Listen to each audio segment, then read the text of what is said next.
किसान भाई नमस्कार, आप सभी का मेरे चैनल किसान ऑफिस में बहुत बहुत स्वागत है। आज की इस वीडियो में आपको जानकारी देने वाला हूं कि खीरा में लगने वाला एक प्रमुख रोग जिसका नाम है मोजेक वायरस, उसका क्या लक्षण है, यह रोग कैसे फैलता है तथा इस रोग का हम निदान कैसे पा सकते हैं, इससे संबंधित हम वीडियो में जानकारी देने वाले हैं। लेकिन वीडियो शुरू करने से पहले आपको बता दूँ कि यह जो रोग है इसको नियंत्रण कर पाना बिल्कुल ही मुश्किल, बिल्कुल नामुमकिन है। इस चीज़ को पहले आप दिमाग में रख लीजिए। लेकिन उसके बावजूद भी कुछ ऐसा तरकीब है, ऐसा तकनीक है जिसको अपना कर आप बहुत ही सावधानी से इस रोग को नियंत्रण पा सकते हैं, इस रोग में काबू पा सकते हैं और अच्छे से उत्पादन भी आप ले सकते हैं। आपको 100% नुकसान नहीं होगा, कम से कम 70-80% तक इसको रिकवर कर सकते हैं।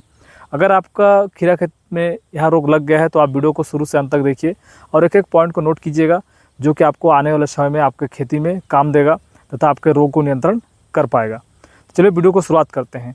शुरू करने से पहले सबसे पहले हम देखेंगे कि यह रोग होता कैसे है, कैसे इसका लक्षण है। तो नज़दीक से आइएगा, देखिए मैं आपको दिखा रहा हूँ। इसके लिए देखिए हम अंत में जो दवा के बारे में, कुछ दवा हमारे पास है उसके बारे में हमको बताएंगे, लेकिन अभी हम पहले देखेंगे इसका लक्षण। देखिए नज़दीक से थोड़ा सा देखिए, इस तरह से आपको दिखेगा। ये जो भेन है ये बिल्कुल आपका डार्क रहेगा, लेकिन इसके बगल बगल देखिए येलो येलो धब्बा दिखने लगेगा आपको। ठीक, इस तरह का येलो धब्बा दिखने लगेगा। ये बाद में क्या होगा, जो पत्ती होगा ये पत्ती पूरा कर्ल हो जाता है। कर्ल होने के बाद क्या होगा कि उसका ग्रोथ स्टर्न हो जाएगा, पत्ती मतलब ग्रोथ बिल्कुल रुक जाएगा। और ग्रोथ रुक जाएगा तो उसमें ना फल फूल आएगा ना कुछ आएगा, वो पत्ती धीरे से पीला होकर पूरा पौधा मर जाएगा। तो इसका लक्षण आप खेत में जाकर तो खुद आप देख सकते हैं कि कैसा होता है। पीला पीला होता है तो एक प्रकार का वो डाउनी भी होता है, लेकिन वो अलग चीज़ है। और ये देखेंगे तो आपको स्पष्ट पता चल जाएगा कि जब पत्ती कर्ल होने लगा समझ जाएगा कि यह वायरस से जनित रोग है। अब देखिए तो लक्षण हो गया, और फैलता कैसे है ये सबसे बड़ा महत्वपूर्ण चीज़ है। फैलने का सबसे बड़ा कारण होता है किसान खुद। किसान अगर इस चीज़ को निगरानी ना रखे और थोड़ा सा भी लापरवाही करे तो यह रोग फैल जाएगा। इसका प्रमुख कारण क्या होता है कि रोग फैलता कब है और कैसे फैलता है उसके बारे में आपको बता रहा हूँ। जब नीचे का तापमान मतलब मिट्टी नमी हो और ऊपर धूप पड़े, मतलब उमस ज़्यादा हो, मतलब बारिश भी गिर रहा है और धूप भी हो रहा है, उस स्थिति में क्या होता है, यह रोग फैलता है। जो कि जुलाई का महीना है, सबसे ज़्यादा इस समय पे यह रोग फैलता है। लगभग जो किसान अभी खीरा लगाते हैं, अगर वो अच्छे से निगरानी नहीं कर रहे हैं तो उनके खेत में यह रोग फैल जाएगा। ये तो एक कारण होगा। दूसरा कारण क्या होता है कि अगर आप जहाँ खेती कर रहे हैं उसके पहले अगल बगल प्लॉट में कहीं अगर खेती हो रहा है, कहीं पर अगर खीरा लगा हुआ है, उस खीरा खेत में अगर वायरस हो चुका था, क्योंकि लास्ट में क्या होता है, लोग खेती करना मतलब दवा चलाना छोड़ देते हैं, तो उस स्थिति में क्या होता है कि वहाँ का जो वायरस रहता है वो बाद में वहीं से आपका जो छोटे छोटे कीट है, जैसे कि एफिड हो गया, जैसे सफ़ेद मक्खी होगा, वो वहीं से ट्रांसमिट करके आपके नए खेत में ट्रांसमिट कर देता है, वहाँ से फिर फैलने लगता है। ये तो कारण हो गया, दो प्रमुख कारण होगा जिसके कारण से आपको खेत में रोग लगता है। इसके लिए सबसे बड़ा जिम्मेदारी होता है आपका सफ़ेद मक्खी, जो कि बहुत ही सूक्ष्म होता है। आपको नग नाकों से दिखाई देगा भी, किसी जिसका आँख में तो कुछ प्रॉब्लम हो देख भी नहीं पाएगा। तो आप इसमें लेंस वगैरह लगा कर आसानी नहीं देख सकते। छोटा छोटा बिल्कुल सफ़ेद मक्खी रहता है जो बहुत तेज़ी से उड़ता है और क्या करता है कि एक पौधा में जो रोगी पौधा है वहाँ से उसको रस को चूसेगा और फिर स्वस्थ पौधा में जाकर रस चूसेगा, तो वहीं से क्या ट्रांसफ़र होता है। जैसे कि मलेरिया होता है, किसी में मलेरिया रहता है, मच्छर वहाँ से आता है, उसका खून को चूसता है, फिर हमारे में आके हमारा खून चूसता है, तो वहाँ से जो प्लाज्मोडियम है, जो मलेरिया का जो कारक है, वो ट्रांसफ़र होकर हमारे में आ जाता है। इस प्रकार से यह रोग फैलता है। अब आते हैं हम इसको कैसे नियंत्रण कर सकते हैं। देखिए 100% नियंत्रण तो नहीं कर सकते, लेकिन कुछ नियंत्रण कर सकते हैं। उसमें जो सबसे पहला उपाय है, उसमें आपको क्या करना है, इस तरह का बोरा लेना है आपको, प्लास्टिक का बोरा, ठीक, और आना है। जैसे कि मैं आपको दिखा दिया कि ये पौधा है, देखिए इस पौधा में लगा है, इसको पकड़ना है और बिना कोई मोह माया की इसको आपको इस तरह से उठा लेना है। उठा के सीधा आपको क्या करना है, देखिए आप देखेंगे तो आपको लगेगा इसमें देखिए फल आ गया है। आपको थोड़ा सा लगेगा, कष्ट होगा मन में कि इतना अच्छा पौधा इतना बड़ा हो गया और इसमें मेरा अभी फल होने वाला था जस्ट, और उस समय मैं इसको निकाल रहा हूँ। तो ऐसे आपको मोह माया नहीं करना है, बिल्कुल उठा के इसमें बोरा में आपको रख देना है। जहाँ भी इस तरह का पौधा देखिए इसमें भी हल्का हल्का लग रहा है, आपको इस पौधा को उठाना है और सीधा बोरा में डाल देना है। इसमें बिल्कुल संकोच नहीं करना है। जब भी आप खेत में आए, अगर जहाँ भी आपको 1-2 पौधा दिख रहा है, इस तरह का पौधा दिख रहा है, उसको सीधा नोचिए, आप बोरा में डालिए और कहीं दूर जाकर, कहीं आधा किलोमीटर दूर जाकर उसको फेंक दीजिए, दफन कर दीजिए वहाँ पर। अगल बगल भी मिट्टी कोड़ के इसको डाल सकते हैं, कोई दिक्कत नहीं है, लेकिन खेत से दूर ही आपको इसको फेंकना है। सबसे पहला उपचार, और यही एकमात्र इसका उपचार है जिसको करके आप नियंत्रण कर सकते हैं। इसके बाद आता है कि सफ़ेद मक्खी, माइट्स, एफिड्स जो आपके खेत में है, जो घूम रहा है, रस चूस रहा है, ठीक, इसको नियंत्रण करना है।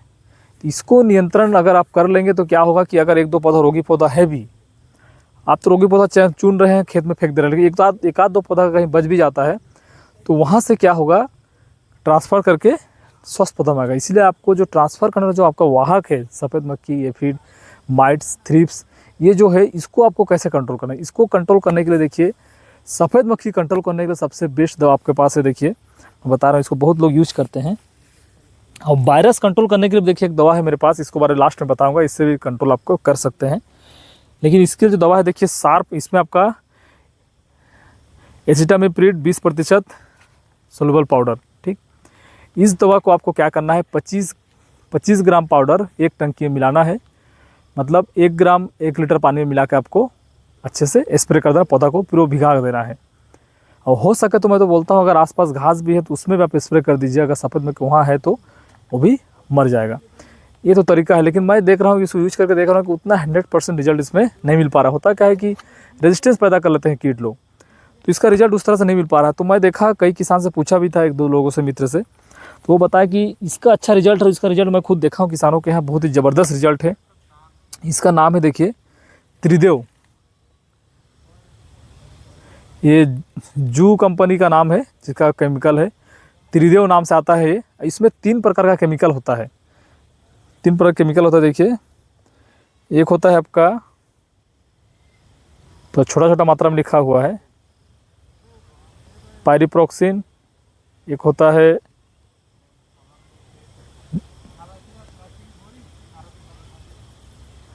डाइनोथिडियम, इसको मैं नज़दीक से आपको दिखा दे रहा हूँ, समझ में आ जाएगा।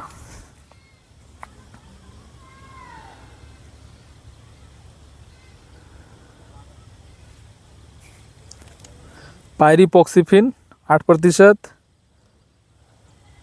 डिनोटेफ्यूरॉन 5%, डाइफेंथीरॉन 18% SC। तो ये जो दवा, इसमें 3 प्रकार का केमिकल मिलाया गया है, जिसमें कि सफ़ेद मक्खी को मारेगा, सफ़ेद मक्खी के अंडे को भी मारेगा, अंडा को हैच नहीं होगा, मतलब पूरी तरह से सफ़ेद मक्खी को कंट्रोल कर देगा। साथ ही साथ एफिड हो गया, थ्रिप्स हो गया, माइट्स हो गया, बाकी जो उसमें केमिकल, तीनों केमिकल है, तीनों केमिकल मिलकर पूरा आपका सफ़ेद मक्खी भी, थ्रिप्स भी, माइट्स भी, एफिड भी, सबको कंट्रोल कर देता है। और इसका रिजल्ट 100% दिखता है, बहुत ही ज़बरदस्त रिजल्ट है। इसको आपको क्या करना है कि एक टंकी में 25 ml दवा इसको भी मिला के स्प्रे करना है। इससे आपको रिजल्ट दिखेगा। सफ़ेद मक्खी तथा अन्य जो कीट है, चूसने वाला जो कीट है, वो पूरी तरह से नियंत्रण हो जाएगा। अगर ये कीट नियंत्रण होता है तो आपको क्या होगा कि जो वायरस है उसका भी कंट्रोल आप कर सकते हैं। आप देखिए, आते हैं इस दवा के बारे में। जैसे जब कोरोना काल था, कोरोना जब हुआ था, तो हम क्या बोलते, सतर्कता रखने बोल रहे थे कि एक दूसरे से मिलना नहीं, एक दूसरे के संपर्क में नहीं आना है, एक दूसरे को नहीं छूना है, सैनिटाइजर हमेशा लगाते रहना है। तो अभी तक सतर्कता चल रहा था, और जब हो जाता था उसके बाद कुछ कुछ दवा दी जाता था। उसके लिए देखिए ये दवा है आपका, ये ऑर्गेनिक फॉर्म में आता है, ऑर्गेनिक दवाई है, वायरोनिल, ठीक। खासकर मिर्च में इसका उपयोग किया था, अच्छा रिजल्ट दिखता भी है। अब पता नहीं इसमें क्या है, नहीं है, क्या होता है, नहीं होता है, लेकिन इसको अगर आप स्प्रे करते हैं तो वायरस लगने से पहले, अगर वायरस लगने से पहले स्प्रे करते हैं तो ये कहीं कारगर है। वायरस जल्दी आके इसमें अटैक नहीं कर पाता है, इसी कारण से इसको यूज किया जाता है।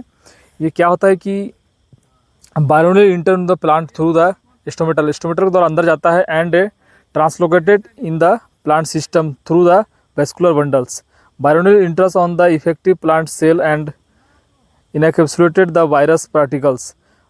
मतलब इसका एक सिस्टम होता है जो वायरल पार्टिकल्स को ये डैमेज करता है, जैसे भी हो काम करता है। इसको बनाया गया है, अच्छा कंपनी भी है, प्रतिभा बायोटेक का, जिसका अच्छा प्रोडक्ट आता है, अच्छा कंपनी है, इसका रिजल्ट भी आता है। लेकिन लगने के बाद इसका कोई रिजल्ट नहीं, मैं बोलता हूँ ये एक भ्रम है। अगर आपके खेत में लग गया है, मान लीजिए 50-60% वायरस लग गया है, तो आप तो खेत को छोड़ कर आराम से घर में बैठिए, वो भूल जाइए उसको।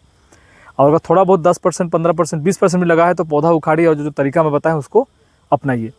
अब क्या करना है आपको, इसके लिए सावधानी क्या है, और कुछ खाद भी आपको चलाना है जो सबसे प्रमुख है, वो काम करेगा।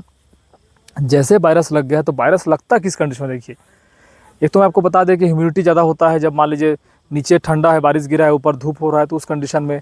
दूसरा क्या होता है कि जो चूसा कीट है वो ट्रांसमिट करता है।